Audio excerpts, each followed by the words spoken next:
자유한국당이 5.18 광주 민주화운동 망언 논란을 빚은 이종명 의원에 대해 당원 자격을 박탈하는 제명 결정을 내렸습니다. 하지만 김진태, 김순례 의원에 대해서는 전당대회 출마를 이유로 징계를 보류하면서 여지는 당분간 이어질 전망입니다. 우철희 기자의 보도입니다.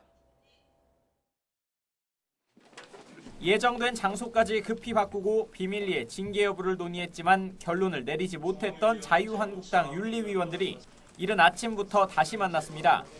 2시간의 경론 끝에 이번 파문이 당에 심각한 해를 끼쳤다고 보고 문제의 5.18 공청회를 주최한 이종명 의원을 제명하기로 했습니다. 5.18 민주화운동의 정신과 자유한국당이 추구하는 보수적 가치에 반할 뿐만 아니라 다수 국민의 공분을 자아내는 심각한 해당 행위라는데.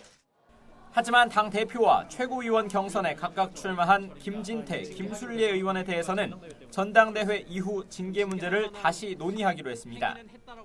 전당대회에 출마한 분들은 아예 징계 자체를 선거에 영향을 미칠 우려가 있어서 징계 자체를 할 수 없도록 되어 있습니다. 그러니까 선거가 끝나고 징계를 할 수 있도록. 이로써 두 의원은 선거 레이스를 계속 이어갈 수 있게 됐습니다. 완전히 홀가분한 건 아니죠. 징계가 끝난 건 아니니까. 하지만 전당대회 완주할 수 있게 됐기 때문에 더 죽기 살기로 열심히 뛰어야 되겠습니다. 관리 소홀의 책임을 물어 주의 조치가 내려진 김병준 비상대책위원장은 사과의 뜻과 함께 당내에 유의하라는 경고 메시지를 거듭 전했습니다. 그러면서 여권을 향해서도 정권의 위기 탈출용 소재로 이용 말라고 역공을 폈습니다. 손혜원 서영교 의원의 사익 추구, 법치주의 훼손 행위가 있었을 때 단 한 번이라도 책임 있는 사람이 나서서 국민들에게 사과한 적이 있습니까? 한국당이 이종명 의원에 대한 제명이라는 고강도 카드를 내놨지만 지도부의 미온적 태도로 이번 파문에 불씨를 남겼다는 지적이 당 안팎에서 나오고 있습니다.